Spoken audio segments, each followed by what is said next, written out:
मुबारकी करते हैं। कोशिश करें अगर किसी को हो जाता है कोरोना वायरस तो वो घर में रहे, बाहर ना जाए। अगर उसके सिम्टम सीवियर नहीं हैं तो उसको हॉस्पिटल नहीं जाना चाहिए। हॉस्पिटल में वेंटिलेटर या बेड अवेलेबल है, that should be available for the severe patient only. चलिए, तो मिले जुले रुझानात आपने ज़रूर देखे, लेकिन इस चीज़ पे फोकस है कि भाई अगर आप सोशल डिस्टेंसिंग नहीं करना चाह रहे, अगर आप मास्क नहीं पहनना चाह रहे, अपना बेड़ा गर्क करना चाह रहे हैं तो दूसरों का ना करें, पहली चीज़। दूसरी चीज़, अब क्योंकि दुनिया ये कह रही है कि इसके साथ चलना है जब तक वैक्सीन नहीं आती, तो क्या जब तक वैक्सीन नहीं आती क्या इसका हल ये है कि घरों में बैठ जाएं? क्या इसका हल ये है कि कारोबार बंद कर दें? नहीं हो सकता है। इन ब्लेसिंग ऑफ डिस्गाइज इसका हल ये है कि आप अपने जिस्म के मुदाफ़ती निज़ाम को बेहतर करें। इम्यूनिटी सिस्टम आपके अंदर का वो बॉक्सर है जो मुख्तलिफ बीमारियों से लड़ता है और आपको सेहतयाब करता है। बिल्कुल, इसी वाले से हमने एक पैकेज तैयार किया, आपके साथ शेयर करते हैं।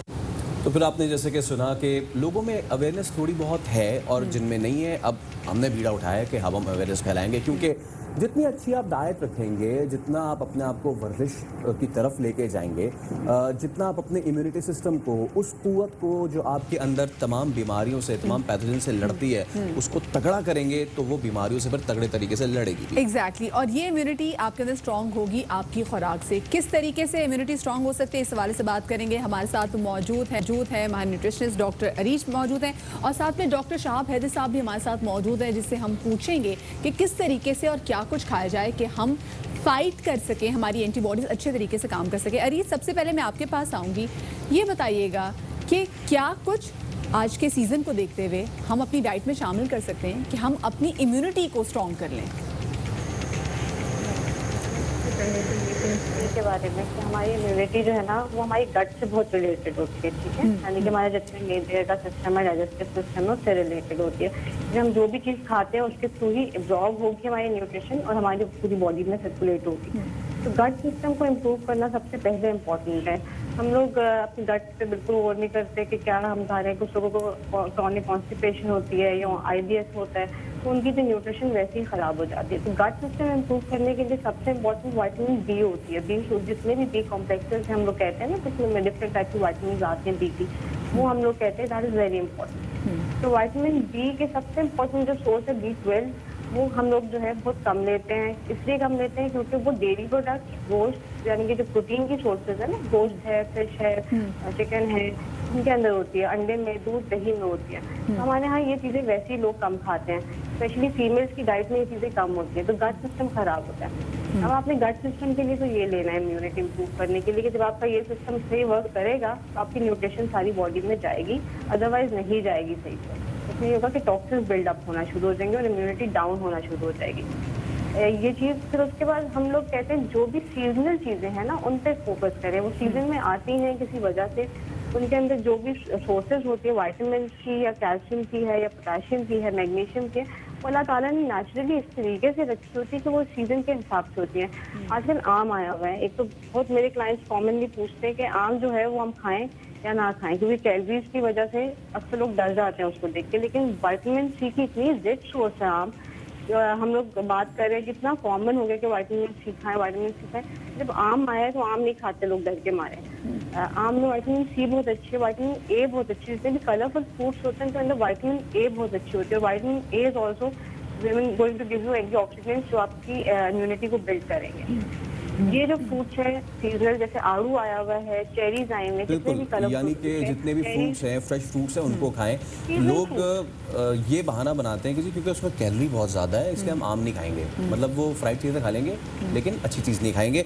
डॉक्टर शहाब भी हमारे साथ मौजूद हैं। सर शहाब साहब, आप बताइएगा कि आप क्या सजेस्ट करेंगे जिनमें ये तो एक चीज़ हो गई कि आप कैसे सिस्टम को मजबूत करें, अब जिनमें अलामात ज़ाहिर हो रही हैं वो क्या करें, वो अपनी डाइट में क्या चीज़ें शामिल करें बीइंग कोरोना पॉजिटिव के उनकी जो मुदाफ़त की क़ुव्वत है वो बढ़ती रहे? देखिए, मैं बिल्कुल बहुत शुक्रिया आपका मुझे यहाँ मदऊ करने का। मैं I would certainly agree with doctor Areej जो उन्होंने कहा है कि ये जो सीजनल फ्रूट्स हैं, ज़ाहिर है नेचर ने ये सीज़न के थ्रू आते हैं तो इनकी कोई वजह है आने की। इसमें विटामिन C के जो मेन सोर्सेज हैं वो आम आजकल definitely, lemon already vitamin C का बहुत अच्छा सोर्स है, उसके अलावा आजकल हम ये सजेस्ट करते हैं कि काफ़ी लोग मेरे पास भी आते हैं, मैं जब ओपीडी करता हूँ कि सर हम डायबिटिक है, हम ये चीज़ खाएं या ना खाएं, थोड़ा सा मीठा पड़ जाएगा। मैं उनसे यही गुजारिश करता हूँ कि आप अपनी डायबिटीज़ की दवाएं भले लेते रहें, लेकिन ये फ्रूट्स और वेजिटेबल्स और जो मीट है, मीट में सबसे जो अच्छा मीट है वो फिश मीट, वाइट मीट और देसी मुर्गे का मीट, यानी वाइट मीट वो भी कहलाएगा, वो ज़रूर इस्तेमाल करें। और मैं एज अ ऑर्थोपेडिक सर्जन, क्योंकि हम लोग काफ़ी आजकल लोग ये कोरोना की वजह से घर में बाउंड हो गए, बिल्कुल तो ये हड्डियों के और जॉइंट्स के प्रॉब्लम बहुत कॉमन हो गए। बिल्कुल उसमें हम उन्हें ये सजेस्ट करते हैं कि आप हल्की फुल्की एक्सरसाइज ज़रूर रखें, और वैसे भी जो रिकमेंडेड एक्सरसाइज है वो 2.5 घंटे हफ्ते में, यानी अगर आप हाफ एन आवर डेली कर सकते हैं तो बहुत ही अच्छा है। जी जी और अगर आप हाफ एन आवर डेली नहीं कर सकते तो आप 20-25 मिनट ऑल्टरनेट डे पे या half an hour alternate day पे हल्की फुल्की एक्सरसाइज ज़रूर रखें।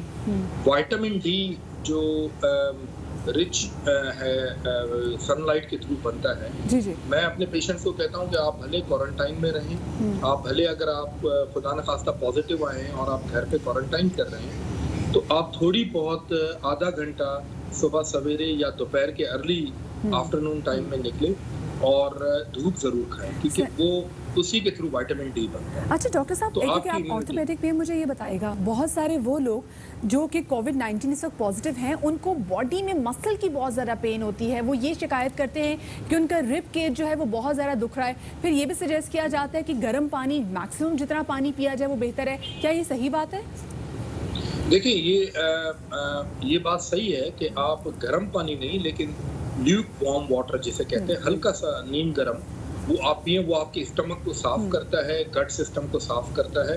खास तौर पे अर्ली मॉर्निंग में जब आप उठते हैं तो कोई भी चीज खाने पीने से पहले 2 अगर आप गिलास या 1 से 1.5 गिलास आप पानी ल्यूक वार्म वाटर पीते हैं तो दैट इज वेरी गुड। लेकिन ये जो मसल एक्स हैं और ये रिब्स एक हैं, ये जनरली हम चूंकि 2 महीने 2.5 महीने से लॉकडाउन में या घर में बैठे हुए हैं, या जो लोग पॉजिटिव आ गए हैं वो बेचारे वैसे ही, हम लोग साइकोलॉजिकली भी डिप्रेस हो जाते हैं और एक एंजाइटी सी आ जाती है कि अब पता नहीं क्या होगा। बिल्कुल। तो उनके लिए बेहतर है कि वो हल्की फुल्की एक्सरसाइज और सनलाइट का एक्सपोजर जरूर रखें। ठीक है, उससे ये मसल एक्स, बॉडी एक्स खत्म हो जाएंगे। और दूसरा मैं सबसे ये गुजारिश करूंगा कि हम चूंकि पेशेंट्स देखते हैं तो मैं अपने रेगुलरली कोविड टेस्ट करवाता रहता हूँ। अल्हम्दुलिल्लाह मेरा लास्ट कोविड टेस्ट भी नेगेटिव आया है। अल्हम्दुलिल्लाह। तो जहाँ भी आप जाएं, जिधर भी जाएं, आप कोशिश करें कि जिस स्टाफ के साथ आपका रेगुलर इंटरेक्शन है उनके टेस्ट जरूर करवाएं, और विटामिन डी लेवल्स भी जरूर चेक करवाएं, क्योंकि विटामिन डी भी एक मेजर फैक्टर है आपके इम्यून सिस्टम। बिल्कुल, विटामिन डी बहुत मेजर फैक्टर है, सबसे बड़ा सोर्स ही सनलाइट है।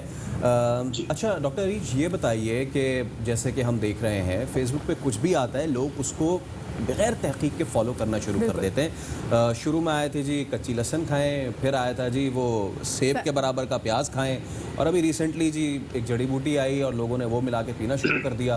तो प्लीज़ इस पे गाइड कीजिएगा हमारे लोगों को कि जो ऑलरेडी हमें सारी चीज़ें पता है कि फाइबर ऐड करें डाइट में तो हमारे लिए अच्छा है, वेजिटेबल्स ऐड करें, ग्रीन्स ऐड करें, फ्रूट्स ऐड करें, लीन मीट ऐड करें तो हमारे लिए बेहतर है। लेकिन बजाय इसके वो उन चीज़ों पर चले जाते हैं कि जी आप चना मक्की इस्तेमाल कर लें, उसको 25 मिनट उबालें, जब पानी निकल जाए तो उसको खा लें। मतलब प्लीज़ इस पे लोगों को ज़रूर गाइड करें। ये था एक्चुअली हमारे ट्रेंड ये है कि जो प्रॉपर एडवाइस दे रहे होंगे ना उसको नहीं फॉलो करेंगे, वो शॉर्टकट ढूंढते हैं हम लोग सारे एक्चुअली।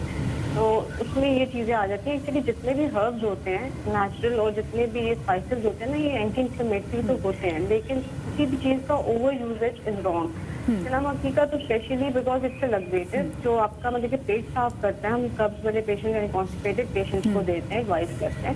म्यूकस रिमूव करता है। अगर एक्सेस म्यूकस आपकी बॉडी में बिल्ड हो रहा है, आप swallow कर रहे हैं, जब जाए तो नज़ला जुकाम होता है तो हम swallow भी करते हैं, बिल्कुल। तो जरूर रिमूव करता है। लेकिन अगर आप एक्सेस लेंगे तो डिहाइड्रेशन में चले जाएंगे और जो कॉम्प्लिकेशन नहीं थी वो भी स्टार्ट हो जाएगी। बिल्कुल स्ट्रेस नहीं लेना, पॉजिटिव रहना है। बहुत शुक्रिया जी। डॉक्टर अरीज हमारे साथ मौजूद थी और डॉक्टर शहाब हमारे साथ मौजूद रहे, तरीके से बताया कि एग्जैक्टली हमें ऐसी क्या क्या चीज़ें अपनी रोज़मर्रा की डाइट का हिस्सा बनानी चाहिए जिससे हमारा इम्यूनिटी सिस्टम स्ट्रांग हो। ये तो होगी इम्यूनिटी, लेकिन अब मेंटल हेल्थ के वाले से बात करेंगे कि हमें पॉजिटिव कैसे रहना है। लेकिन एक छोटी सी ब्रेक के बाद हमारे साथ रहिएगा। Lukewarm water. हाँ, ल्यूक वार्म।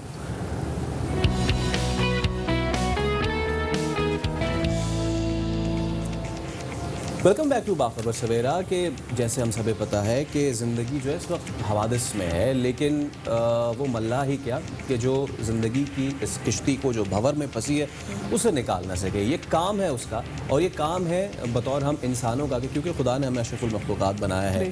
तो जितनी हम पे परेशानियाँ आती हैं, जितनी स्ट्रेस आती है, जितनी टेंशन आती है, ज़िंदगी जीने के दो तरीके होते हैं। एक तो आप उनमें घिर जाएं और अपने आप को बिल्कुल गिव अप कर जाएं, और यार आप शुतुरमुर्ग की तरह सर अंदर डाल दें ज़मीन में, बोलें कि ऑल इज़ वेल। दूसरा तरीका ये होता है कि सर उठाएं, लड़ें उस मुश्किल से और बताएं दुनिया को कि क्यों आपको अशरफुल मखलूक़ात कहा जाता है और क्यों आप इससे लड़के निकल सकते हैं। ऑब्वियसली ज़िंदगी में हम वो नहीं होते जो करते हैं, बल्कि हम वो होते हैं जो हम सोचते हैं। एग्जैक्टली आप जो सोचते हैं आप फिर वही करने की सलाहियत भी रखते हैं। पॉजिटिविटी आज के इस दौर में हम कैसे रखें, इस हवाले से बात करेंगे। हमारे साथ मौजूद है मारूफ मोटिवेशनल स्पीकर कासिम अली शाह साहब। कासिम साहब, वेलकम टू बाखबर सवेरा। ये बताइए, केसेस इतने बढ़ते जा रहे हैं और वो लोग जो कि कोविड प्लस हैं वो इतने डिप्रेशन में चले जाते हैं, इनफैक्ट उनकी जो फैमिलीज भी हैं कि अपनी इम्यूनिटी सिस्टम को अपनी डिप्रेशन की वजह से वीक कर देते हैं। हम पॉजिटिव कैसे रहें ताकि इम्यूनिटी सिस्टम हो? अच्छा देखिए, एक चीज़ बड़ी संजीदा है और वो ये है कि जहाँ पर हर तरह की एहतियात ज़रूरी है, उस एहतियात के साथ साथ मुस्बत रहना बहुत ज़रूरी है। पहले दिन से मैंने इस पे सर्च करने शुरू की और ढूंढा, और बड़े लोगों ने मुख्तलिफ प्रोग्राम्स में इस पे बात की कि जितना आप पॉजिटिव रहते हैं उतना आपका इम्यून सिस्टम मजबूत रहता है। आपके जिस्म का एक एक खुलिया आपके दिमाग से जुड़ा हुआ है, और आपकी बॉडी के सारे सेल्स जो हैं उनकी ताकत आपकी दिमाग की विल पावर पे है।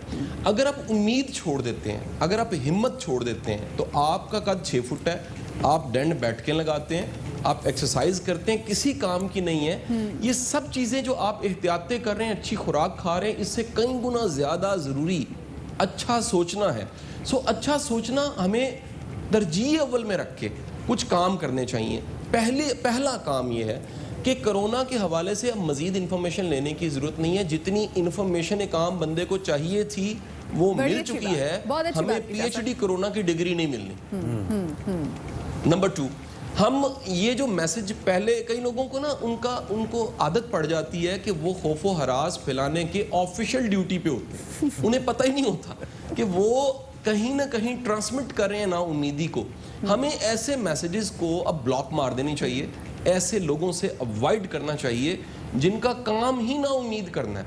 तीसरी बात, अगर आपको ना उम्मीदी हुई है, आप डिप्रेस हैं, तो थोड़ी देर के लिए अकेले अलहदा बैठ के सोचिए क्या आप एहतियात कर रहे हैं। पहली बात, मुकम्मल एहतियात कर रहे हैं, खा रहे हैं, सो रहे हैं, अपनी सेहत का ख्याल रख रहे हैं, समाजी फासले बरकरार रख रहे हैं, का इस्तेमाल कर रहे हैं, फिर उसके बाद अल्लाह पे छोड़ना सीख लें। उम्मीद पैदा ही तब होती है जब आप अल्लाह पे छोड़ते हैं कि एक निज़ाम है अल्लाह का, वो चला रहा है। ज़िंदगी मौत का तो वैसे भी पता नहीं। अब अगर ये बहाना चल रहा है कि कोरोना है, आप ये देखिए कि जिसका इम्यून मजबूत है उसको कोरोना होता है वो ठीक हो जाता है। जो सेहत पाने की रेशो है वो डेथ की रेशो से बहुत ज़्यादा है। 97.5% जो है वो सर्वाइवल रेट है। कोरोना होने के बाद भी लोग बचते हैं, बड़ी तादाद में बच जाते हैं। बड़ी तादाद मेरा ये मानना है कि जब आप मुकम्मल एहतियात के बाद अल्लाह पे छोड़ते हैं तो आप में पॉजिटिविटी खुद ही पैदा हो जाती है। अच्छा कासिम साहब, नंबर 4, मैंने देखा है कि वो लोग जो चैरिटी कर रहे हैं, कुछ बांट रहे हैं, अल्लाह की राह में दे रहे हैं, वो ज़्यादा पॉजिटिव है। हमारे माइंड में, ब्रेन में वो केमिकल्स तब रिलीज होते हैं जब हम खैर के काम करते हैं। लेकिन हम जमा करते हैं, इकट्ठा करते हैं, ज़ख़ीरा अंदोज़ी करते हैं, अपने लिए जीते हैं, तब हम मनफी भी हो जाते हैं। मुस्बत वो है जो सबकी सलामती की दुआ मांग रहा है। बिल्कुल। अच्छा कासिम साहब, ये आपसे पर्सनली भी सवाल पूछना चाह रहा था कि देखिए ये कोरोना आया है, दुनिया के लिए एक नया है, लेकिन वबाएं, परेशानियां, मसाइब, आलाम, ये तो इंसान की ज़िंदगी के साथ साथ चीज़ें चलती हैं। अब इंसान इसको किस तरीके से लेता है? हम ऑफिस में आते हैं, हम यहाँ काम करते हैं, यहाँ अगर हम अपने कलीग से जेलस होना शुरू हो जाएं, और मैं मदिया से बिल्कुल भी जेलस नहीं होता, लेकिन हो सकता है मेरे बालों से जेलस हो, मेरे बाल ज़्यादा लंबे हैं। वेल ज़रूरी नहीं है, मेरे पास भी अच्छे बाल हैं, है, लेकिन हो सकता है मेरे अंदर ये मनफी ट्रेंड आता रहे, हो सकता है मैं किसी और वजह से स्ट्रेस में हूँ। तो ये वाली ट्रेड्स कितनी ज़्यादा ज़रूरी हैं कि हम इसको आम जिंदगी की तरह लें और हम बजाय इसके कि अपना काम इस चीज़ में फैलाएं कि जी वो देखो उसने क्या कर दिया है, उसने मेरे लिए क्या बोल दिया, हम इसको इस तरीके से क्यों ना लें कि जी जो मुझे अल्लाह ने दिया है वो मेरे लिए बेहतरीन है, मैंने मेहनत करनी है, मैंने आगे बढ़ना है। इसको फिर कोरोना वायरस से भी सिचुएशन से जोड़िएगा। अच्छा, मेरी गुजारिश ये है कि हम सबको कहीं एक चीज़ भी सीखनी है। वो सीखने वाली चीज़ ये है कि जो मेरा नसीब का पैकेज है वो मुकम्मल पैकेज है, उसमें कोई कमी नहीं है। कमी तब महसूस होती है जब मैं मुआजना करता हूँ और फिर गलती से मुआजना अपने उसे करता हूँ। मैं आपको ये भी एक तजुर्बे से बात बता दूँ जो मैंने क्लासरूम्स में की है। क्लास में हम लोग कहते हैं सब लोगों को कि आप अपना प्रॉब्लम, जो एक रियल लाइफ मसला आज चल रहा है, उसको एक पेज पे लिख के उसको ऐसे प्रेस करके रख दें, और रखने के बाद जब सब इकट्ठे हो जाते हैं हम सबको डिस्प्ले पे लगाते हैं दीवार पे और कहते हैं कि आप चाहें तो किसी और का प्रॉब्लम ले सकते हैं। मज़े की बात है 70-80 की क्लास में सब अपने अपने मसले दोबारा उठा के बैठ जाते हैं, कोई किसी का प्रॉब्लम लेना नहीं चाहता। हम जिंदगी के प्रॉब्लम्स से एक दूसरे को नहीं देख रहे, हम देख रहे हैं कि इसके पास गाड़ी बड़ी है, इसकी सीट बड़ी है, इसके पास पैसे ज़्यादा हैं। हम जब भी अपने ऊपर से मुआजना करेंगे, बड़ों से मुआजना करेंगे, अपने से ज़्यादा इख्तियार वालों से मुआजना करेंगे, ज़िंदगी मुश्किल हो जाएगी। जब भी आप अपने से नीचे देखेंगे आप देखेंगे अल्लाह का कितना करम है मेरे पे, कितनी मेहरबानी है मेरे पे, कितना फजल है मेरे पे। और आपको एक बड़ी मजे की बात बताऊं कि पॉजिटिविटी का एक बहुत बड़ा सोर्स ग्रेटिट्यूड है। जितना शुक्रगुजार आप होते हैं उतने ज्यादा मुस्बत रहते हैं, जितने शुक्रगुजार आप होते हैं उतने स्पिरिचुअल बनते हैं, उतना आप हम्बल होते हैं। अच्छा, एक तो मुझे मैं आपसे भी जानना चाहूंगी, बहुत सारे लोग जो क्वारंटीन में हैं वो बेचारे बहुत ज़्यादा डिप्रेशन में, वो पॉजिटिव कैसे रहें। दूसरा, एक मैं सोसाइटी की बिहेवियर के बारे से पूछना चाहूंगी, हमने इसको स्टिग्मा क्यों बना दिया है? लोग इसको डिस्कस करने से डरते क्यों हैं? लोग छुपाते क्यों हैं कि अगर उनको कोरोना हो या किसी और को अगर कोरोना हो या कोविड-19 आ जाए तो लोग उससे, बुरा वर्ड है लेकिन ऐसा है कि लोग घिन क्यों खाने लग जाते हैं? शाह साहब, ऐसा क्यों बिहेवियर है हमारे अंदर? अच्छा देखिए, ये समाज में बहुत पहले से है। अल्लाह ताला हमें माफ़ करे, हम अपाहज को समझते हैं अल्लाह नाउज़ बिल्ला शायद उसका कोई कसूर था, बीमार को समझते हैं पता नहीं गुनाहगार था, किसी के साथ कोई हादसा होता है तो कहते हैं पता नहीं कितना ख़राब था, और ये मिजाज पाया जाता है। इसको आप ये भी कह सकते हैं कि समाज में जजमेंटल लोगों की तादाद बहुत ज़्यादा है। और जिस समाज में सोशियोलॉजी ये कहती है, साइकोलॉजी ये कहती है कि किसी भी सोसाइटी में अगर जजमेंटल लोग ज़्यादा होते हैं तो फिर अपनी इस्लाह करने वाले कम हो जाते हैं। ये मिजाज दूसरों को ठीक करने के लिए तो है, दूसरों पे फतवे लगाने के लिए तो है, दूसरों की गलती की निशानदही करने के लिए है, दूसरों की खामियां देखने वाला मिजाज तो कॉमन है। अपनी इस्लाह करनी है। समाज, अच्छा समाज, हेल्दी समाज या दीन जिस समाज की बात करता है वो उस समाज की बात करता है जिस समाज में ऐसे अफराद ज़्यादा हैं जो अपनी गलती दुरुस्त करना चाहते हैं, जो अपनी गलती को एडमिट करते हैं, जो आई एम सॉरी कहते हैं, जो थैंक यू कहते हैं, जो एडमिट करते हैं कि मेरे से गलती होगी, मुझे माफ़ कर दीजिएगा। लेकिन जिस समाज में डिठाई इतनी ज़्यादा हो, ये डिठाई कि जी मैं ठीक हूँ सारे गलत हैं, उस समाज में फिर इस्लाह बड़ी मुश्किल हो जाती है। बिल्कुल सही बात की कि जी ये जो ढिठाई आ जाती है, फिर दूसरा शुक्रगुजारी हमारे अंदर नहीं है, वो बहुत बड़ा कॉज। आपके सवाल पूछ लेंगे कासिम साहब, ये बताइएगा, बहुत से लोग इस वक्त ऑब्वियसली क्वारंटीन में हैं, कुछ क्वारंटीन सेंटर्स में, कुछ घर में आइसोलेट हुए हुए हैं, अकेले रह के भी आप बंदा 5 दिन भी अकेले रह लाए तो उसको अपने घर की दीवार से नफरत होने लगती है, अपने इर्द गिर्द से जो है वो खार आने लगती है। ऐसे लोग क्या करें, अपना टाइम कैसे सर्व करें, कौन सी पॉजिटिव चीज़ों में जो है वो इन्वेस्ट करें? अच्छा देखिए, अगर किसी को भी अपने साथ रहते हुए बड़ी कोफत होती है तो उसे सोचना चाहिए कि जिनके साथ वो रह रहा था वो कितनी कोफत में होंगे कितने अरसे से। आज अपने साथ रहना पड़ गया तो कितना मुश्किल हो गया। पहली बात। दूसरी बात ये है कि ऐसे लोगों को किताबें पढ़नी चाहिए, डॉक्यूमेंट्रीज देखनी चाहिए, इबादत करनी चाहिए, अपनी इस्लाह करनी चाहिए, गौर खोज करना चाहिए। जब ये सारा लॉकडाउन का पीरियड शुरू हुआ तो मैंने रिसर्च करनी शुरू की उन लोगों की ज़िंदगियों पे जिन्हें जेलें काटनी पड़ी। नेल्सन मंडेला, मैंने सारा लिटरेचर निकाल के, जितनी डॉक्यूमेंट्रीज थी, जो कुछ यूट्यूब पे पढ़ा था, सारा निकाला, नोट्स बनाए, और मुझे पता लगा कि दुनिया के सारे बड़े लोग, उनमें एक बहुत बड़ी खूबी होती है, वो आने वाली अचानक तब्दीली को कबूल कर लेते हैं। वो बिल्कुल। एडमिट कर लेते हैं कि अब तो मुझे इसके साथ ही जीना है। हाँ। और इस साथ जीने के वो अगला काम करते हैं, अपनी रूटीन सेट करते हैं, एक्टिविटीज बनाते हैं, डिसिप्लिन पैदा करते हैं, क्योंकि जब आप मुकम्मल आज़ाद होते हैं तो सबसे पहले डिसिप्लिन खराब होता है। बिल्कुल, और मैं ये आपको हमें बता दूं, अपने आप सेहतमंद लाइफ को रहने वैसे के भी लिए, डिसिप्लिन ज़हनी करना सेहत पड़ेगा। के लिए वक्त हमारे पास बहुत कम है जी। कासिम अली शाह साहब, और बड़ा मजा है इनसे बात करके, खुद भी काफी ज़रा पॉजिटिव फील करें। छोटी सी ब्रेक की तरफ जा रहे हैं, हमारे साथ रहिएगा।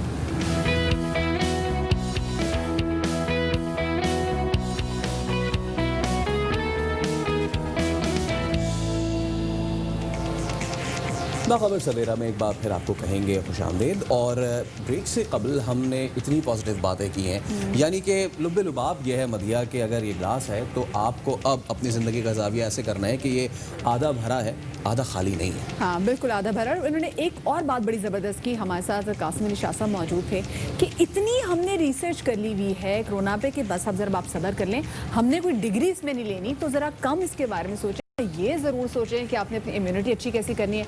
और एक और चीज़, ग्रैटिट्यूड, ये ज़रूर होना चाहिए।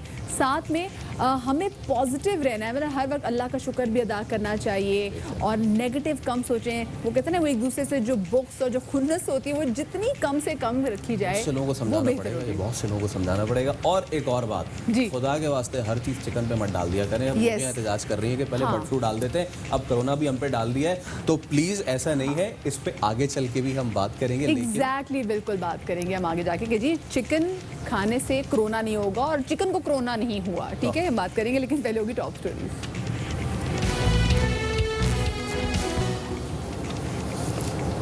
तो हम कोरोना से तो जूझ ही रहे हैं, लेकिन अब सिचुएशन ये है कि अब हम ये कोशिश कर रहे हैं जानने की कि ये दुनिया उस वैक्सीन से कितनी दूर है, कितनी करीब है, ताकि कुछ आसरा हो सके लोगों का।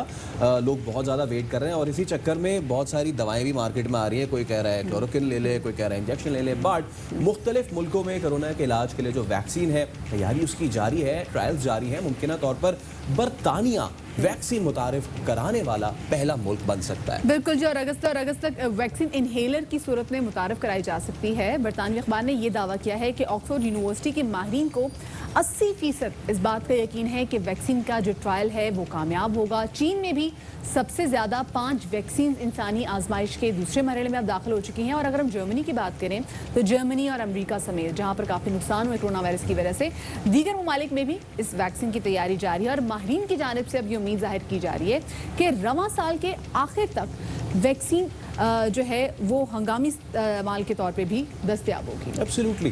तो अब इसी पर हम बात करेंगे। हमारे साथ मौजूद हैं साइंसदान डॉक्टर अताउर रहमान साहब। सर अस्सलाम वालेकुम, बहुत शुक्रिया इस अहम मामले के हवाले से बाखबर सवेरा को वक्त देने के लिए।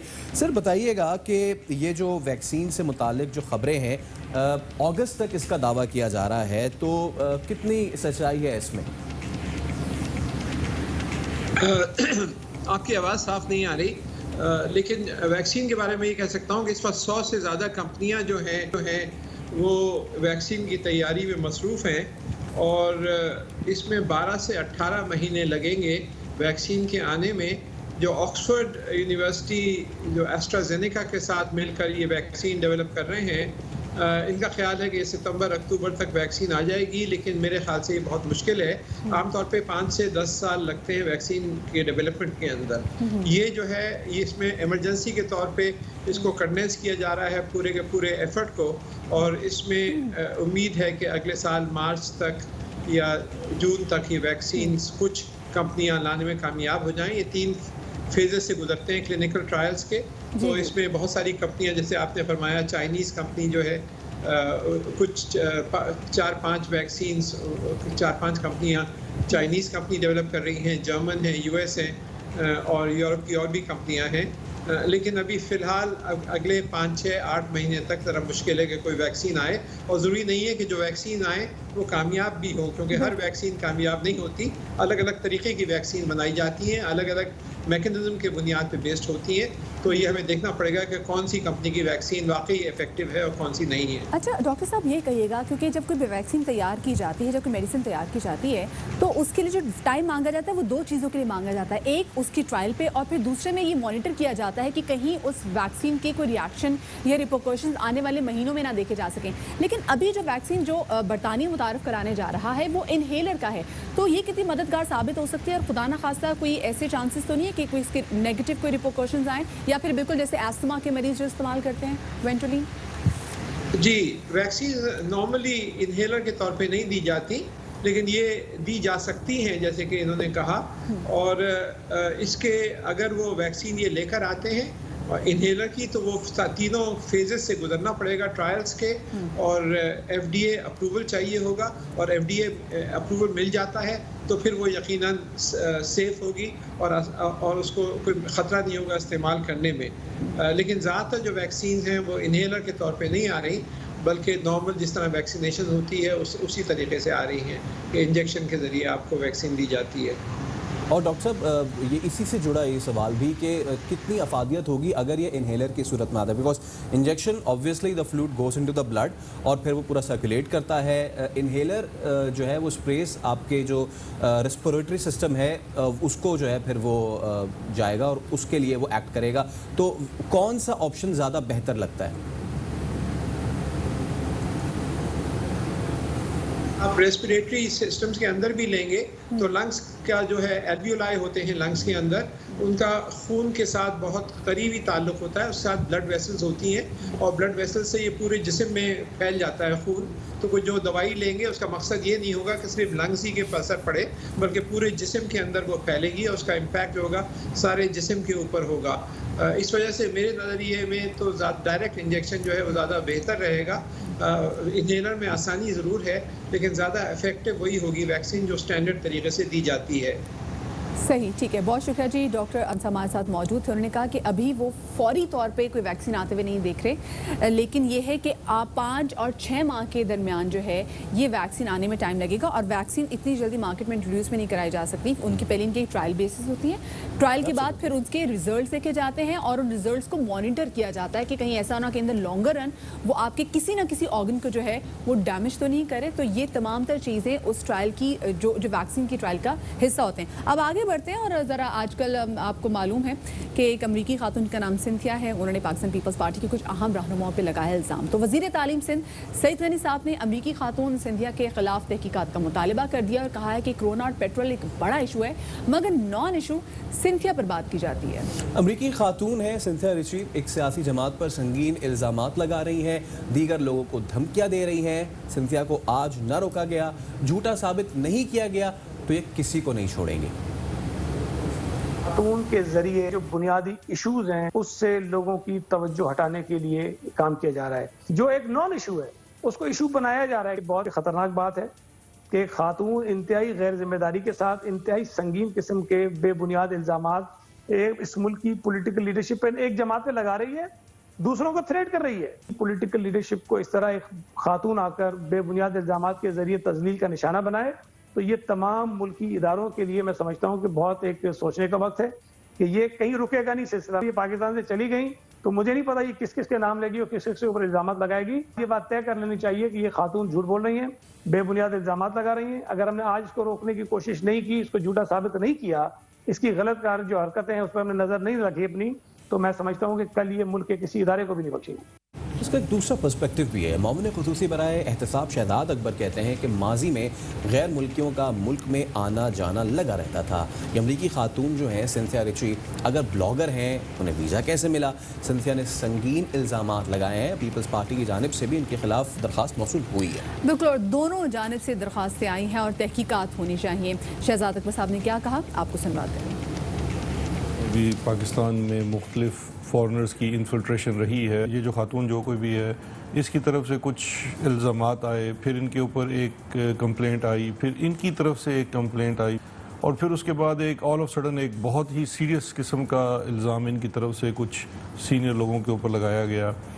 तो मेरा ख्याल है एक तो वो सारा कॉन्टेक्स्ट बड़ा इंपॉर्टेंट है, उसको देखना पड़ेगा। एक इनकी तरफ से एक दरख्वास्त आई हुई है FIA को, पीपल्स पार्टी के कुछ लीडरान को लोगों के ख़िलाफ़, और एक पीपल्स पार्टी के लोगों की तरफ से दरख्वास्त आई हुई जो मेरे नॉलेज में है, FIA की लोगों की तरफ, दोनों को देखा जा रहा है। वीज़ा बीच में काफ़ी मुश्किल हो गया था फॉरेनर्स के लिए, स्पेशली आप खुद जानते हैं जर्नलिस्ट वीज़ा तो बहुत मुश्किल था। अब अगर ये ब्लॉगर वगैरह थी तो उनका वीज़ा कैसे लगता। लेकिन नेशनल सिक्योरिटी के मामलात की तहकीकात बिल्कुल होनी चाहिए। जो इनके वीज़ा रिन्यूअल्स हैं वो भी देखने पड़ेंगे कि कैसे वीज़ा रिन्यूअल्स होते रहे। आगे बढ़ते हैं और अब बात करते हैं आज से 16 दिन पहले कराची में जो एक हौलनाक हादसा पेश आया जिसमें PIA का प्लेन क्रैश हुआ और इसके नतीजे में 98 अफराद जाँ बहक हुए। वो 97 जो इसमें से ऐसे मुसाफिर थे कॉकपिट के अमले समेत जो कि अपने घरों को ईद मनाने के लिए आ रहे थे। तो इस हादसे के शिकार तैयारी का जो कॉकपिट था और जो लैंडिंग गियर था उसको भारी मशीनी की मदद से छत से उतार लिया गया है और कंक्रीट तले दबे पार्ट्स को निकालने के लिए क्रेन और जो भारी मशीनरी है उसका इस्तेमाल किया गया है। अब जो तैयारे के दोनों जो पुर्जे हैं कराची एयरपोर्ट पे मुंतकिल कर दिए गए हैं। अब मकान के जो हेड टैंक के नीचे दबे तैयारे के इंजन को आज उतारा जाएगा। निकालने के लिए इस इंजन को पाक फिजाइया की हाइड्रोलिक क्रेन भी अब मंगवा ली गई है। तो कौमी एयरलाइन में इस्लाहात और तंजीम नौ की बात हो रही है। वज़ीर आज़म इमरान खान की ज़ेर सदारत अहम इजलास में CEO PIA ने तफसीली ब्रीफिंग भी दी है। बिल्कुल जी, वज़ीर आज़म इमरान खान का कहना है कि कोरोना वायरस की वजह से मुल्की मईशत मुश्किलात का शिकार है। सरकारी इदारों में अरबों के माहाना नुकसान का बोझ अवाम को बर्दाश्त करना पड़ता है। इजलास में वज़ीर हवाबाजी गुलाम सरवर, वज़ीर इत्तलात शिबली फराज, मुअम्मिन खुसूसी आसिम सलीम बाजवा, CEO PIA अरशद मलिक शरीक हुए। तो मदिया, चिकन से आपको क्या क्या चीज़ें जहन में आती हैं? चिकन से मुझे ड्रम स्टिक जहन में आते हैं, चिकन से मुझे अच्छी चिकन बिरयानी जहन में आती है, चिकन पॉपर जहन में आते हैं। लेकिन आजकल मैं लोगों से जब चिकन की बात करती हूँ तो पता नहीं लोगों को कोरोना याद आता है। चिकन कोरोना याद आता है। इस पे हम बात करेंगे, ब्रेक लेंगे, हमारे साथ रहिए।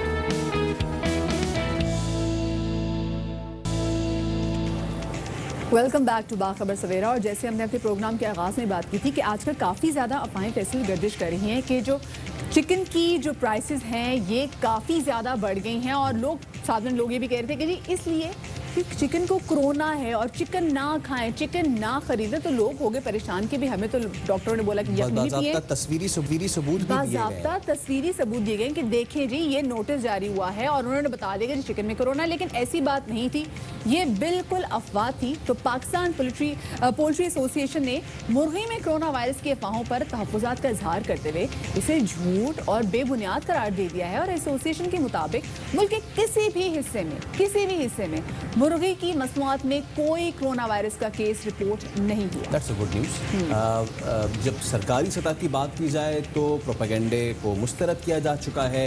हुकाम के मुताबिक पोल्ट्री ज़राअत पर मबनी सनत के सबसे मुनज़्ज़म शोबों में से एक है। ये शोबा गोश्त की मजमूई खपत में 40% हिस्सा डालता है और हज़ारों लोगों के लिए ये रोज़गार और आमदनी के मौके पैदा करता है। तो इसी पर हम बात करेंगे। अब हमारे साथ मौजूद हैं नाइब chairman north region Pakistan poultry association Chaudhry Mohammad Fargham साहब, बहुत शुक्रिया आप हमें वक्त दे रहे हैं। ये बताइएगा, लोगों में ये जो तशवीश पाई जा रही है कि जी मुर्गी का गोश्त जो है उसमें कोरोना हो गया है तो आप ये ना खाएं, कैसे इस अवाम को दूर करेंगे? कितनी सच्चाई है इसमें?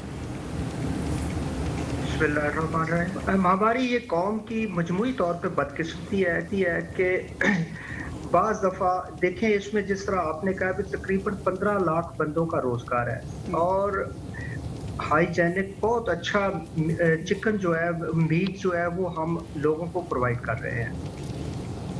इसमें जब भी रेट्स थोड़े से अबव कॉस्ट जाते हैं तो एक क्लास है, पता नहीं अल्लाह ताला उनका भला करे, वो सोशल मीडिया पे इस तरह की बेबुनियाद बातें वो फैलाना शुरू कर देते हैं। और हमारे जो जिस तरह के हमारे ममालिक हैं इनमें बदकिस्मती ये है कि हम सोशल मीडिया की खबरों को मनो हम ठीक समझते हैं, जिसमें सर्वे भी है कि 85 से 45% जो खबरें हैं वो गलत होती हैं।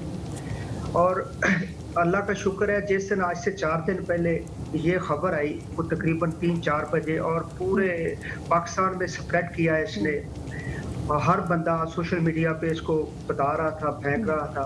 उसके बाद 9 बजे फूड सिक्योरिटी वालों ने हेल्थ वालों ने सभी ने इसके नेगेट किया और ये बताया कि ये जो डॉक्यूमेंट्स है ये तो फेक है, हमारा डॉक्यूमेंट्स ही नहीं है। और ऐसी बात नहीं है। डॉक्टर्स तो पूरी दुनिया में, अगर आप की इम्यूनिटी बेहतर होगी तो आप कोरोना या किसी बीमारी के खिलाफ बेहतर फाइट कर सकते हैं। और उसमें जो अंडा और दूध, मछली और मुर्गी का गोश्त है, सबसे बेहतर जो है वो आपका इम्यून सिस्टम बेहतर करता है। बिल्कुल। और इंतहाई ये जूद अज़म है, इसमें तो कोई दो राय ही नहीं है कि हमें अंडा, मुर्गी, दूध और इसका इस्तेमाल करना बिल्कुल। चाहिए। फरगान साहब, अभी हमारे न्यूट्रिशन से भी बात हो रही थी और उन्होंने बोला कि जी मछली और अंडा और चिकन और ये चीज़ें बहुत ज़्यादा खाने इस वक्त ज़रूरी भी हैं। लोग डॉक्टर्स बाबत यखनियों का भी कह रहे हैं ताकि हमारे में इम्यूनिटी आ सके, ताकत आ सके। क्यों ऐसा हुआ कि बड़ी मुनज़्ज़म किस्म की ऐसी कोई लगी कोई कैंपेन है कि प्रॉपर एक नोटिफिकेशन जो कि जाली नोटिफिकेशन है इतना बड़ा वो जारी किया गया, फिर वो सर्कुलेट होने लग गया, फिर कुछ चैनल्स ने भी उसको नशर कर दिया। तो आपको क्या लगता है कि पीछे कौन से ऐसे हाथ हैं और कौन सी सनत है जो इससे फ़ायदा उठा सकती है? एक तो लाहौर के वकील है, वो उनकी वो फेसबुक पे मुसलसल वो परसों तक वो आ रहे थे यही मैसेजेस। हमने उनको साइबर क्राइम पे, और एक तो बंदे और हैं, हमने उन्हें साइबर क्राइम में यहाँ पे FIA पे एप्लीकेशन दे दी है बाकायदा। और इंशाल्लाह ताला वो जल्द कानून के कटहरे में होंगे और कैफरे करतार तक पहुँचेंगे। और उन्होंने वो माजरतनामा भी लगाया उस वकील ने अपना, कि मैं माजरत करता हूँ, मुझसे ये गलती हुई है, मुझे ये अंदाज़ा नहीं था कि इंडस्ट्री को और या पूरी कौम की या पाकिस्तान की इकोनॉमी में इतना डेंट पड़ सकता है। सही। अच्छा, मुझे बताएं कि क्या वैसे कोई चांसेस भी होते हैं, हम तो डे वन से यही देख रहे हैं और यही तहकीक सामने आ रही है कि जो जानवर हैं, जो चरिंद और परिंद हैं, वो कोरोना वायरस की लपेट में ऐसे नहीं आ रहे। तो क्या मुर्गी में क्या कोई ऐसा चांस था कि लोगों ने सोचना शुरू कर दिया? असल में ये होता है कि जितने भी परिंदे हैं या जितने भी जानवर हैं उनकी अपनी बीमारियां हैं, और जो इंसान है इसकी अपनी बीमारी है। और कोई ऐसी साइंटिफिक बात नहीं है कि जो परिंदों की बीमारियां वो इंसान में मुंतकिल हो और इंसान की बीमारियां परिंदों में मुंतकिल हो। ये ऐसी आपको रिसर्च पेपर नहीं मिलेगा कि परिंदों की बीमारियां जो है वो इंसान में आई और इंसान की बीमारियां परिंदों में आई हों। सही। अच्छा फरगान साहब, ये भी बता दीजिएगा आप कि क्योंकि ये कोरोना वायरस के पेश नज़र हर शोबे में ही ना एहतियाती तदाबीर इख्तियार की जा रही हैं, जो काम ऑब्वियसली चल रहे हैं। तो ये जो मुर्गी की सनत है, पोल्ट्री से लेके इसकी ज़िबा होने तक, स्लॉटर हाउसेस तक, और उसके बाद इसकी बाकी सारी चीज़ों, पैकिंग और उसके बाद सारी तरसील तक, तो उसमें क्या एहतियाती तदाबीर इख्तियार की, थोड़ी तसल्ली हो जाए? असल में थोड़ा सा बाज़ दफ़ा दोस्तों का ख्याल होता है कि 40 दिन में मुर्गी किस तरह ये तैयार हो जाती है। इसमें 3 चीज़ें हैं जो मद्देनज़र रखनी चाहिए। एक तो इसका जेनेटिक पोटेंशियल है, दूसरा प्रॉपर इसको एनवायरनमेंट दिया जाता है जो डे फर्स्ट से 40 दिन तक चूजे को चाहिए, मुर्गी को चाहिए, और उसके बाद तीसरा बैलेंस फीड है। आपने देखा होगा कि हमारी जो यहाँ पे लोकल गाय है वो तकरीबन 5 से 6 लीटर दूध देती है और ऑस्ट्रेलियन गाय 40 लीटर दूध देती है इसी खुराक पे। यही उसका 40 लीटर दूध देना जेनेटिक पोटेंशियल है, यही मुर्गी का जेनेटिक पोटेंशियल है। आप इसके गोश्त को लैब में भेजें, किसी जगह पे जाएं, वो 23% इसमें प्रोटीन है, और जो आपका मटन है उसमें भी 23% प्रोटीन है।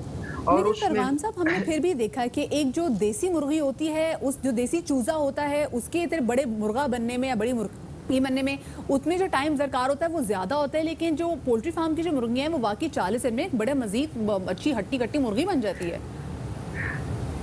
ये इसका जेनेटिक पोटेंशियल है, ये इन्होंने साइंटिस्ट ने, आपने देखा होगा कि बाज़ दफ़ा जो चूजे आप निकालते हैं देसी मुर्गी के, वो कुछ चूजे वो तकरीबन 1 पाव के होंगे, कुछ चूजे जो आधा किलो के होंगे। अगर आप आधा किलो के या जिनकी ग्रोथ बेहतर हो रही है उनको दोबारा इनब्रीड करवाए तो वो आपको ऐसा 2-3 साल सही। लेकिन बिल्कुल जो असल मुद्दा था वो यही था कि जिस पे आपने भी क्लैरिफाई किया कि जी चीज़ नहीं है, तो ऑब्वियसली वाइट मीट हो या चिकन हो वो क़ुव्वत मुदाफ़त को भी बहुत ज़्यादा बढ़ाता है, तो ऐसे किसी अफवाह पे ना जाएं, अच्छी तरह पकाएं, साफ़ सुथरा करके खाएं और सेहतमंद हो जाएं। खैर, एक और बहुत अहम मामला स्टील मिल्स का। सुप्रीम कोर्ट ने पाकिस्तान स्टील केस की आज होने वाली समाअत मौखर की है।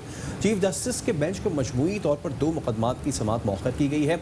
सुप्रीम कोर्ट ने बज़ेर नोटिस वकला और फरीकैन को आगाह भी कर दिया है। मौखर करने की वजह लेकिन नहीं बताई गई। बिल्कुल जी। और पाकिस्तान स्टील मुलाजमीन की तनख्वाहों और मराद पे जो मुकदमे की समाअत थी, आपको याद होगा कि आज मुकर्रर थी, लेकिन ये जो समाअत थी ये अब मौखर कर दी गई है नामालूम वजूहात की बिना पर। सिंध हुकूमत की जानिब से भी एक अहम ऐलान सामने आया है। सूबाई वज़ीर तालीम गनी साहब भी कहते हैं कि पीपल्स पार्टी की सूबाई हुकूमत स्टील मिल्स चला सकती है और किसी भी मुलाजिम को बर्खास्त करने के हक हैं। उन्होंने कहा कि स्टील मिल्स की 19,000 एकड़ ज़मीन की मालिक हुकूमत सिंध है और अगर वफाकी हुकूमत ने CCI की मंजूरी और सूबाई हुकूमत को एतमाद में लिए बगैर कोई फैसला किया तो हम ऐसा नहीं होने देंगे। उनका क्या कहना था, आपको सुनवाते हैं। जो लोग स्टील मिल से निकालने की कोशिश की जा रही है, हम ना सिर्फ इसकी मजम्मत करते हैं बल्कि पीपल्स पार्टी उन तमाम 9,500 ख़ानदानों के साथ खड़े होकर अमली तौर पर इसकी मज़ाहमत करेगी। Government of Sindh steel mill को चलाने के लिए आज भी तैयार है। लाइबिलिटीज़ फेडरल गवर्नमेंट ले ले, स्टील मिल हमें दे दे, हम चलाने के लिए तैयार है। कि बजाय ये किसी अपने ATM को ये दें और एक नई कंट्रोवर्सीज पैदा हो, बेहतर तरीका ये है कि ये मिल हुकूमत के पास ही रहे। अगर वफाकी हुकूमत भी करना चाहती है तो सूबाई हुकूमत के पास रहे और ये हुकूमत उसको चलाए। तो पीपल्स पार्टी और सईद गनी का एक क्लेम है कि जी हमें दे दें, हम चला के दिखाते हैं। इस मामले पर बात करेंगे। सिंध के वज़ीर तवानाई इम्तियाज़ शेख जो हैं वो हमारे साथ मौजूद हैं। इम्तियाज़ साहब, बहुत शुक्रिया वक्त देने के लिए। हमें बताइएगा कि वफाकी हुकूमत ने स्टील मिल से मुलाजमीन फारिग करने का जो फ़ैसला किया है, सिंध हुकूमत और पीपल्स पार्टी कैसे देख रही है इसको? पाकिस्तान पीपल्स पार्टी और सिंध हुकूमत जो कि पाकिस्तान पीपल्स पार्टी की है, इसको मुस्तरद करती है इस कदम को और भरपूर मजम्मत करते हैं हम इस इक़दाम की जो कि मरकज़ी हुकूमत ने तकरीबन हज़ारों मुलाजमीन को निकालने का फ़ैसला किया है। और हम अपने इस घड़ी में अपने मज़दूर भाइयों के साथ मुकम्मल तौर पर यकजहती दिखाते हैं और उनके साथ खड़े हैं और हर उस जद्दोजहद में उनके साथ होंगे जो कि उनको इस कदम से अगर उनको नौकरियों से निकाला गया तो। मैं इस मौके पर वफाकी वज़ीर असद उमर साहब को भी याद दिलाना चाहता हूँ और वो क्लिप्स भी उन्होंने भी देखे होंगे और पाकिस्तान के अवाम ने भी देखें कि उन्होंने किस तरह वायदे किए थे उनके साथ और आज उनके साथ क्या हशर किया जा रहा है मज़दूरों के साथ। पाकिस्तान पीपल्स पार्टी कभी भी ये नहीं करने देगी और हम मज़दूरों की इस जद्दोजहद में। अच्छा इम्तियाज़ साहब, ये कहिएगा, जैसे सूबाई वज़ीर तालीम सईद गनी साहब ने कहा है कि हुकूमत अगर स्टील मिल्स हुकूमत सिंध को दे दे तो हुकूमत सिंध जो है ये स्टील मिल्स चला लेगी। ये कैसे मुमकिन हो पाएगा? अभी सिंध हुकूमत को तो तालीम के हवाले से बहुत बड़ा मसला दरपेश है और सबसे पहले अगर देखा जाए तो अभी यहाँ पे सेहत का बहुत बड़ा मसला दरपेश है, तो इतनी बड़ी स्टील मिल्स को चलाना कैसे मुमकिन हो पाएगा? लाजमी तौर पे हम मज़दूरों के साथ हैं और मज़दूरों के ख़िलाफ़ कोई भी बात होगी तो हम किसी भी हद तक आगे जाने को तैयार हैं। और अगर उनको मरकज़ी हुकूमत तहरीक इंसाफ की हुकूमत अगर स्टील मिलें या इस तरह के इदारे नहीं चला सकती तो हमसे मुशावरत कर ले और हम उसमें स्टेक होल्डर हैं क्योंकि उनकी ज़मीन जो है वो सिंध हुकूमत की ज़मीन है, तो इसलिए हमसे मुशावरत कर ले तो शायद हो सकता है हम उसको बेहतर कोई मशवरा दे दें और उसको साथ चलाने का भी हम कोशिश हैं। अच्छा, ये एक बहुत ही अहम नुक्ता है और उसको कहा जा रहा है कि नेशनलाइज कर लें या जो भी सिचुएशन बने। पीपल्स पार्टी की जानिब से स्टील मिल्स की निजकारी की मुखालफत वफाक की वजह से की गई है या पीपल्स पार्टी मुल्क में निजकारी की जो है वो मुकम्मल खिलाफ है? पाकिस्तान पीपल्स पार्टी वो जमात है जो हमेशा मज़दूरों और हारियों के साथ खड़ी रहती है, मेहनत कशों के साथ खड़ी रहती है। हम हर उस इक़दाम की, हर उस निजकारी की मुखालफत करेंगे जिसमें हज़ारों लोग बेरोज़गार हों। हम ये चाहेंगे, पाकिस्तान पीपल्स पार्टी का ये मंशूर भी है कि मज़दूरों की रोज़गार का तहफ़्फ़ुज़ हो सके और इस सिलसिले में कोई इस तरह की पॉलिसी अपनाई जाए जिसमें उनका रोज़गार भी बहाल रहे और ये मिलें भी चलती रहें। सही, बहुत हमारे साथ सूबाई वज़ीर इम्तियाज़ शेख साहब मौजूद थे और वो मुसलसल ये बात कर रहे थे कि जी ये हमें दे दें और हम उसको चला लेंगे। लेकिन अभी यहाँ पर एक बहुत बड़ा टास्क जो कि हुकूमत सिंध के सामने ऑलरेडी पड़ा है वो है सेहत का। अभी आपको एक अहम खबर से आगाह करते चलें कि एडवोकेट अरशद अली चौधरी की सुप्रीम कोर्ट में मुतफरिक दरख्वास्त दायर, अदालत जस्टिस काजी फ़ाइज़ ईसा के बुनियादी हुकूक के तहफ़्फ़ुज़ का हुक्म दे। इस्तदा जस्टिस काजी फ़ाइज़ ईसा के खिलाफ रेफरेंस गैर कानूनी है। साथ ही दरखास्त का मतन क्या है, बात करेंगे अपने नुमाइंदे हसन अयूब से। हसन, आगाह कीजिए। जी बिल्कुल, दरख्वास्त में ये मौक़िफ़ इख्तियार किया गया है कि जस्टिस काजी फ़ाइज़ के खिलाफ जो रेफरेंस में बुनियादी हकूक़ की खिलाफवर्जी की गई है। रेफरेंस में ये भी, दरख्वास्त में ये भी कहा गया है कि जस्टिस काजी फ़ाइज़ ईसा 5 सितंबर 2014 को सुप्रीम कोर्ट के जज बने और सुप्रीम कोर्ट का जज बनने से कबल के इल्ज़ामात पर कैसे रेफरेंस दायर किया जा सकता है। दरख्वास्त में ये भी कहा गया है कि साबिक चीफ जस्टिस इफ्तिखार मोहम्मद चौधरी के खिलाफ रेफरेंस में सुप्रीम कोर्ट के असूल वाज़े हो चुके हैं और जस्टिस काजी फ़ाइज़ के खिलाफ जो रेफरेंस है ये बदनीति पर मबनी है और जज के खिलाफ रेफरेंस का मुआद वज़ीर-ए-आज़म और सदर को पेश करने से पहले इकट्ठा नहीं किया जा सकता। जी ठीक है हसन, आप हमें इस हवाले से अपडेट कर रहे थे, बहुत ही अहम मामला, और जस्टिस काजी फ़ाइज़ ईसा के हवाले से बहुत शुक्रिया आपका। और अभी हम आपको अपडेट देते चलें, कराची के इलाके लियारी में खड्डा मार्केट में जो 5 मंजिला इमारत मुनहदिम हुई थी और उसके साथ 2 मंजिला इमारत में साथ में मुनहदिम हो गई थी, तो मलबे से अब जिन लोगों की लाशें निकाली जा चुकी हैं उनकी तादाद 11 हो गई है। नहायत ही अफसोसनाक वाक़या पेश आया था। हमारे नुमाइंदे नज़ीर शाह हमारे साथ मौजूद हैं। जी नज़ीर।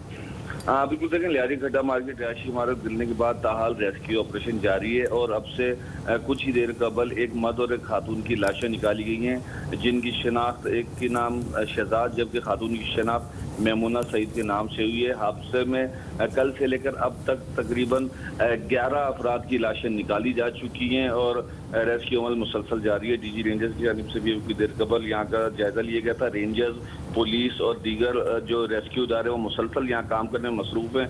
एक जानिब मलबा हटाया जा रहा है तो दूसरी जानिब रेस्क्यू का अमल भी जारी है। जी सही, बहुत शुक्रिया नज़ीर शाह आपका हमें तफसीलात से आगाह करने के लिए। नज़ीर शाह में अपडेट कर रहे थे। एक ब्रेक लेंगे, इसके बाद हाजिर होंगे तो मज़ीद स्टोरीज शामिल करेंगे शो में। हमारे साथ रहिए। एक हम उस फल की बात करते हैं जिसने एंट्री मारी है गर्मियों के इस मौसम में। आपको मालूम है लाहौर में तो आज से वैसे भी 5 दिनों की जो हीट वेव ये भी आने वाली है। गर्मी कराची में ऑलरेडी बहुत है, तो गर्मी की शिद्दत को कम करने के लिए मार्केट में अवेलेबल है फालसा। फालसे के बड़े फ़वायदे आपको दिखाते हैं। सो हमारे पास अब फालसा आ गया है, जामुन भी आने वाला है, आम भी मौजूद है, तरबूज भी जो है वो मार्केट में ऑलरेडी काफ़ी दिनों से दस्तयाब है और गर्मी की शिद्दत कम करने में इन तमाम तर फ्रूट्स का बहुत ज़्यादा किरदार होता है। ऐसे ही हमारा एटीट्यूड, हमारी पॉजिटिविटी का बहुत ज़्यादा किरदार होता है। हम ज़िंदगी में किसी भी मसले में फंसे हों, किसी भी बीमारी में फंसे हों, हमारी जो पॉजिटिविटी है ये हमारे अंदर इतनी ज़्यादा विल पावर ऐड कर देती है, हमारे अंदर इतनी इम्यूनिटी बूस्ट कर देती है फलों से भी ज़्यादा, कि चाहे जो मर्जी बीमारी हो हम उससे निकल आते हैं। लेकिन ज़रूरी यही है कि जो आप पॉजिटिविटी आपके अंदर फील कर रहे हैं वो पॉजिटिविटी आप लोगों के साथ भी शेयर करें। और इसी हवाले से, क्योंकि देखिए कोरोना वायरस दुनिया में हमने देखा कि किस तरीके से फैला हुआ है और आए दिन लोग इसका शिकार भी हो रहे हैं। पाकिस्तान में बड़ी तेज़ी से लोग जो हैं वो कोरोना वायरस को कॉन्ट्रैक्ट कर रहे हैं और ये सिलसिला रहेगा। लेकिन हमने पॉजिटिव कैसे रहना है, और अब तो बिल्कुल वैसा लग रहा है कि हर इंसान को होगा। कुछ लोगों के माइल्ड सिम्टम्स होंगे, कुछ लोगों के शदीद सिम्टम्स होंगे। सो अभी हम जिनसे बात करने जा रहे हैं वो एंकर पर्सन भी हैं, वीचे भी हैं। शहजाद उनका नाम है और शहजाद को क्योंकि कोविड-19 पॉजिटिव हैं, लेकिन शहजाद की बेस्ट चीज़ ये है कि he is been very positive और उनके पॉजिटिव एटीट्यूड की वजह से वो लोग जिनको कोविड-19 है और जिनको कोविड-19 नहीं है वो बड़ी पॉजिटिविटी ले रहे हैं। अस्सलाम वालेकुम शहजाद, वेलकम टू बाखबर सवेरा। सबसे पहले बताएं तबीयत कैसी है? वालेकुम अस्सलाम। और मैं आप सबकी दुआओं से अल्हम्दुलिल्लाह बहुत बेहतरीन हूँ, चौकस हूँ और टनाटन हूँ। और मैं ये दुआ करता हूँ कि जितने भी लोग जो मुझे अभी देख रहे हैं, जितने भी लोग जो मुझे पहले से जानते हैं या आपके प्लेटफॉर्म से देख रहे हैं, उनके लिए भी मेरी ये दुआ है कि अल्लाह आपके ऊपर भी सलामती रखे। और अगर खुदा न ख्वास्ता आप किसी भी मसले में या परेशानी में इन्वॉल्व हैं, यहाँ से आपने काम लेने और तगड़े रहना है, सबने शेर बनना है, शेर। ओके, तो आपने एक तो कहा शेर और दूसरा टनाटन, तो इसी से हमें अंदाज़ा हो रहा है कि how positive and how strong you are. हम चाहते हैं कि उन लोगों को आप ये बताएं कि ऑब्वियसली आप किन सिम्टम्स के थ्रू गुजरे। बहुत सारी चीज़ें हैं, जिस्म का बिल्कुल दर्द में आ जाना और आपका जो डायफ्राम है उसमें तकलीफ़ होना, आपकी रिब केज है उसमें तकलीफ़ होना, ये बहुत सारी चीज़ें हैं। तो आप किन सिम्टम्स से गुजरे और जब गुजर रहे थे तो जहन में क्या था आपके? यार फैसल भाई, आपको बड़ी ऑनेस्ट बात बताता हूँ कि जब मुझे बुखार हुआ तो सबसे पहले तो मुझे इस बात का बड़ा खौफ था कि मुझे वालिदैन से बड़ी डांट पड़ेगी, बड़ा मना किया उन्होंने कि एहतियात करो। लेकिन जब एक चीज हो जाती है जिसको अब आप जिस हकीकत को आप तब्दील नहीं कर सकते, जैसे कि कोरोना वायरस है, तो आप उस चीज को देखने का नजरिया चेंज करते हैं। मुझे लगता है ये बड़ा जरूरी है। तो जब मुझे बुखार होना शुरू हो गया, जब मुझे इतना पेन था मेरे शोल्डर्स में, मुझे ऐसा लग रहा था कि मेरे बाजू टूट गए हैं खुदा न खास्ता, तो मैं एक बाजू से दूसरे बाजू को हिलाता था। तो उस पूरी इस्तना में मैंने अपने लिए ये फैसला किया कि अभी मेरा इस कमरे से बाहर जाना उतना ही खतरनाक होगा बाकी सब के लिए भी। तो मैंने टीम को घर पे बुलाया। मैं डॉक्टर रिजवान उपल है, उनका बहुत शुक्रिया अदा करता हूँ, उन्होंने टीम मेरे घर पे भेज दी फौरन और मुझे टेस्ट करा लिया। अब ऐसा नहीं है कि मैं पहली दफा जिंदगी में किसी ऐसे मर्ज से गुजर रहा हूँ जो कि जानलेवा है और लोग इसको इसी तरह सोचते भी हैं। मुझे ये लगता है कि अगर हम अभी तक के टोटल केसेस देखें तो वो 1,08,000 हैं, जिनमें over the span of 4 months जो है 2,000 से ज्यादा लोग जो है इस दुनिया से पर्दा कर चुके हैं। हम 1,08,000 में से अगर हम ये फिगर ही देखनी है हमने, तो क्यों हम इस पिक्चर को ऐसे क्यों नहीं देखते कि 100 में से 98 लोग ठीक हो जाते हैं और 98 लोग वापस अपनी जिंदगी का सफर वैसे ही शुरू कर देते हैं। लेकिन ये 98 लोग वो हैं जो चाहते हैं कि हम जिंदगी में इससे लड़ेंगे। इसकी मिसाल ऐसे है जैसे आप फर्ज करें कि मुल्कों में जंगें होती थी पुराने वक्तों में, अब तो नहीं होती, अल्लाह का शुक्र है। तो अगर एक मुल्क आपके पास फौज भेज देगी वेपन्स देके, तो क्या आप अपनी फौज नहीं भेजेंगे? वो अपनी फौज आपने भेजनी है। और इस पूरे कोरोना वायरस के केस में मुझे लगता है कि बेस्ट डिटॉक्स टाइम है सबके पास। माँ मुझे जो है वो फ्रूट चाटे बना के दे रही है, हम विटामिन खा रहे हैं, घर पे बैठे हैं, कावे पी रहे हैं, किसी किस्म का कोई मसला नहीं है। बहन भाई कॉल करके कह रहे हैं कि कोई स्ट्रेस नहीं लेना। तो ये जो सपोर्ट सिस्टम इंटैक्ट है, मुझे लगता है ये भी बहुत हेल्प करता है। और सिम्टम्स तो आते जाते रहेंगे। जो उन सिम्टम्स के सामने अपने हथियार डाल देगा, मुझे लगता है कि उसके लिए ये जंग जीतना मुश्किल हो जाएगा। अच्छा Shahzad, the best thing about you, क्योंकि हम आपकी सारी पोस्ट में भी फॉलो कर रही थी कि आप मुझे पहले से थोड़े बहुत वीक भी लग रहे हैं, लेकिन माशाल्लाह से फ्रेश भी अब हो गए, मे बी जिस पॉजिटिव आप इतने। अच्छा, क्या क्या चीज़ें आपने अपनी रूटीन का हिस्सा बना लिया, क्योंकि आपने कमरे में हैं, क्या क्या चीज़ें आप रोज़ करते हैं, जैसे और वो चीज़ें जो हमें करनी चाहिए, जैसे कमरा साफ कैसे रखना है, आप कैसे ख्याल रख रहे हैं? अच्छा, मैं आपको बड़ी बेस्ट बात बताता हूँ। एक तो अल्लाह ने मुझे ना, अल्लाह का रूप जो है वो मेरे घर में मुझे अपने पेरेंट्स की सूरत में मिला है, तो वो मेरा बहुत ख्याल रख रहे हैं, जो सच्ची सी बात है। और मेरी बेटियां मेरे लिए दुआएं करती हैं। लेकिन जो मैं आपको तरीका बताऊं, देखें कि सबसे ज्यादा जरूरी है कि हमने विटामिन पूरे करने ना, अपनी ग़िज़ा पूरी करनी, ताकि हमारी इम्यूनिटी अच्छी रहे। हमारी इम्यूनिटी, जैसे कि हम कहते हैं कि सफाई निस्फ़ ईमान है, सफाई के ऊपर भी बड़ी डिपेंडेंट है। अगर आप बीमार हैं, आप सेल्फ आइसोलेशन में हैं, तो you have to change your bed sheets regularly, you have to wash your utensils, you have to change your clothes, you have to take shower almost every day twice. Not just that, उसके साथ आप काजू खाएं, बादाम खाएं, दही खाएं, शहद खाएं, सारी जो मजेदार चीजें हैं ना वो आपने खानी है। मतलब ये ऐसी बीमारी है जिसमें सिर्फ टेस्ट महंगा है, उसके अलावा इलाज कोई महंगा नहीं है। तो इलाज भी क्या है, आपने 1,000-2,000 रुपए के विटामिन लेने और 1,000-2,000 रुपए के आपके ड्राई फ्रूट्स आएंगे, बाकी तो आपने खाना ही खाना है ना।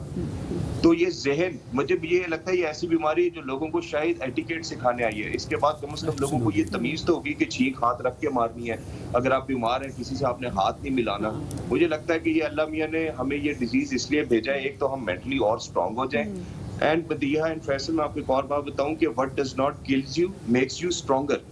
तो हर अगला दिन जो आपको मिल रहा है, जो आप सांस ले रहे हैं, जो आप उठ रहे हैं, अपने माँ बाप से गुफ्तगू कर रहे हैं, ये आपके पास मौका है कि आप इस जंग से ऐसे लड़ें और ऐसे फतेहयाब होकर निकलें कि आप लोगों के लिए भी मिसाल बने। एब्सोल्युटली शहजाद भाई, जैसा कि आप कह रहे हैं कि ये हो सकता है इसको as a blessing in disguise हो कि हमारी खाने की रूटीन सेट हो रही है, हम अपने आप को डिटॉक्सिफाई कर रहे हैं और फैमिली वैल्यूज़ को हम बहुत ज़्यादा अब आइडेंटिफाई कर रहे हैं। शहजाद भाई, ऑब्वियसली जब आप आइसोलेट करते हैं अपने आप को, अब आप एक कमरे में आइसोलेट हो चुके हैं, ठीक है जी, तो किस तरीके से हम वो टाइम गुजारें? लाइक हम हर वक्त you can't go on Netflix 24 घंटे, तो किस तरीके से आप वो टाइम डिवाइड कर रहे हैं? ऑब्वियसली अब आप एक कमरे में हैं तो आपकी रिस्ट्रिक्शन भी बहुत ज़्यादा मूवमेंट की है, तो कैसे निज़ाम हज़म को बेहतर रखें? किस तरीके से आपके जो 24 घंटे का पीरियड है, कैसे उसको डिवाइड करें ताकि आपका फोकस जो है वो लूज़ ना हो?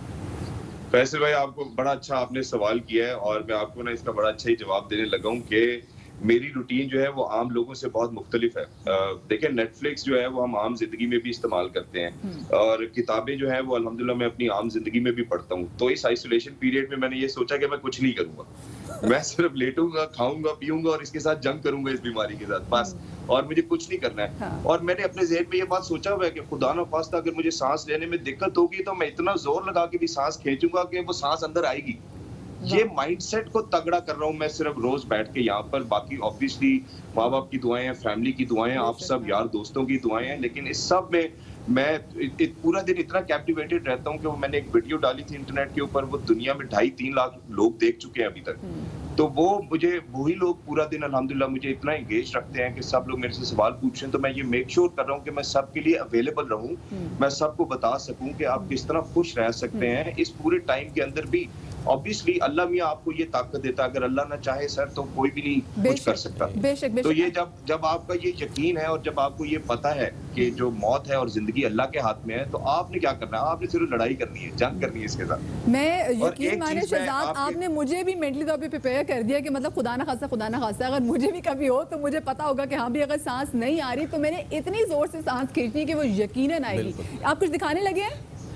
बाजी मैं दिखाने लगा हूँ, ये एक डिवाइस है पल्स ऑक्सीमीटर, बहुत सारे लोगों को नहीं पता है, ये बहुत जरूरी डिवाइस है। एक पाकिस्तान में आयरनी ये है कि हमारे यहाँ जिस चीज की जरूरत होती है वो चीज ना शॉर्ट हो जाती है। तो सबसे पहले मुझे ये लगता है कि हुकूमत को चाहिए कि कोई ऐसी रेगुलेटरी बॉडी हो जिससे सब चीजों लोगों के लिए दस्तयाब तो हो। सबसे ज्यादा लोग खतरे की तरफ सिर्फ इस वजह से जा रहे हैं कि जो उनकी ब्लड के अंदर ऑक्सीजन सैचुरेशन लेवल है वो ड्रॉप कर जाता है और उनके पास ये डिवाइस नहीं होती है। जब उनके पास ये डिवाइस नहीं है तो वो अपना blood oxygen saturation level check नहीं कर सकते हैं, जिसकी वजह से उनको ये पता नहीं लगता कि उनको ऑक्सीजन रिक्वायर्ड है ये नहीं है। तो ये डिवाइस प्लीज जितने भी लोग जो कोरोना के पेशेंट्स हैं अभी इस टाइम, ये डिवाइस उन सबके पास होना बहुत जरूरी है। सही। अच्छा शहजाद ये बताएगा, जैसे आपने बोला कि घर वाले माशाल्लाह से बेटियां अल्लाह उनको सलामत रखे आपके लिए दुआ करती हैं, तो यकीनन सब चीज़ें अच्छी हो जाएंगी, लेकिन उसके अलावा सपोर्ट सिस्टम का होना कितना ज़रा ज़रूरी है? आपके दोस्त, क्योंकि बहुत ऐसे लोग ये भी करते हैं कि अगर किसी को कोविड-19 हो जाए तो लोग तो डर के मारे कॉल भी नहीं करते कि पता नहीं फोन से ना उनको वायरस ही आ जाए, तो कितना जरूरी होता है कि आपके आसपास के दोस्त जो हैं वो मुसलसल आपको बैकअप करें? रिया ये बहुत जरूरी है और मैं आपको बताऊं कि मेरे साथ ही मेरे कोई तकरीबन 7 और दोस्त जो हैं वो कोविड पॉजिटिव हुए हैं, हम लोग बड़ी इकट्ठे गए थे। तो ये बड़ा एक अनफॉर्चुनेट इवेंट हुआ और वो हम सबका एक ग्रुप है, उसका हमने नाम रखा हुआ है कोरोना क्लब। तो हम पूरा दिन उसमें एक दूसरे को लतीफे भी भेजते हैं, उसमें हम एक दूसरे से गुफ्तगू भी करते हैं और हम एक दूसरे को मोटिवेट करते हैं। और मुझे लगता है कि जब आपका जहन बढ़ जाता है, ऐसा नहीं है कि आप परेशान नहीं होते, रात का एक पहर वो भी आता है जिस टाइम आप सोचना शुरू करते हैं, लेकिन उसी टाइम पे जब किसी एक दोस्त का अच्छा सा लतीफा आ जाता है तो आपको बहुत अच्छा लगता है। या आपका वालिद आपको फोन करके ये कह देता है कि पुत्र घबराना नहीं है, तो इसका मतलब होता है कि हमारी टेंशन सारी खत्म हो जाती है। तो मदिया सपोर्ट सिस्टम बहुत जरूरी है और मैं आपकी पोस्ट भी फॉलो कर रहा था। इंशाल्लाह अल्लाह पाक सबको सेहत देगा इंशाल्लाह, क्योंकि हमने इससे डरना नहीं है, हमने इससे लड़ना है। बिल्कुल बिल्कुल, हमने इससे लड़ना, ये फाइटर मतलब Shahzad thank you so much, I am so glad कि माशाल्लाह से यू डूइंग सो वेल। और दुआ ये है कि जो आपके कोरोना क्लब के जो बाकी फ्रेंड्स भी है ना वो भी जल्दी से सेहतियाब हो जाए, और उसके अलावा भी जब आप सेहतियाब जब हो जाएंगे तो उस ग्रुप का नाम जरूर दीजिएगा। बहुत शुक्रिया जी, शहजाद हमारे साथ मौजूद है and this is the attitude that we need. कि वो बता रहे थे कि मुझे कितनी पेन थी लेकिन उसके बावजूद मैं लगा रहा, और उसके बाद भी अब वो कह रहे हैं कि मुझे कि मैंने रेस्ट करना है, मैंने रेस्ट करना और मैंने फाइट करनी है। यही तो लोग कोविड से पहले रेस्ट के लिए तरस रहे थे, अब हो गया तो कर नहीं रहे हैं। खैर हम मुख्तलिफ चीज़ों पे डिस्कशन की है। एक बहुत ही बेहतरीन पर्सनालिटी थी मदिया इन आवर चाइल्डहुड। जब एक ड्रामा आता था पीटीवी पे अंधेरा उजाला, तो उसके जो एसएचओ थे वो तो अपनी एक अलग रखते थे कवि साहब, लेकिन उसमें एक इंस्पेक्टर थे, उस इंस्पेक्टर का जो नाम था वो था जाफ़र हुसैन, और उन्होंने अनमिट नकूश छोड़ दिए हैं हमारी यादों पे जिस तरह से वो किरदार उन्होंने निभाया है। वो अदाकार थे जमील फ़खरी, दुनिया से रुखसत हुए, उन्हें अब काफ़ी अरसा बीत चुका है और 9 बरस इनफैक्ट हो चुके हैं। 1946 में लाहौर में पैदा हुए थे और बुनियादी तालीम ख़त्म करने के बाद बैंक की मुलाजमत उन्होंने फिर इख्तियार की थी और फिर अदाकारी में वो आए। जमील फ़खरी साहब ने जो भी किरदार अदा किए वो ऐसे अदा किए, उनमें ऐसी रूह फूंकी कि ये किरदार आज भी लोगों के को जहन नशीन है, लोग आज भी उनको याद करते हैं और आज भी उनकी मिसाल दी जाती है बाकी आने वाले तमाम तर जो एक्टर्स हैं कि अगर सीखना है तो इन बड़े नामों से सीखो कि ये इन्होंने जब एक्टिंग की तो कैसी एक्टिंग की कि बहुत सारे लोगों को लगता था कि हाँ इनका ताल्लुक तो शायद ये पुलिस से ही है जी, पुलिस से ही है। अच्छा, एक तो इनकी यादें कभी नहीं मिटेंगी और एक ऐसा गाना पाकिस्तानी फिल्म इंडस्ट्री का जो कभी हमारे जहनों से नहीं निकलेगा वो है तुम ही हो महबूब मेरे, मैं क्यों ना तुम्हें प्यार करूं। ये है जनाब आली आवाज़ का जादू जिन्होंने जगाया है वो है मसूद राना। पाकिस्तानी उर्दू और पंजाबी फिल्मों में अपनी आवाज़ का इन्होंने सहर जो है वो तारी किया है गुलकार मसूद राना। उनका आज 82वां यौम पैदाइश है। वर्सेटाइल गुलकार हैं जी और फ़नी करियर में 700 से ज़ायद गाने उन्होंने रिकॉर्ड करवाए हैं। हम तो लोग अपना बहुत सारा ख्याल रखिएगा, सोशल डिस्टेंस रखें, मास्क पहनें एंड स्टे पॉजिटिव। इंशाल्लाह कल मिलेंगे। अल्लाह हाफिज़।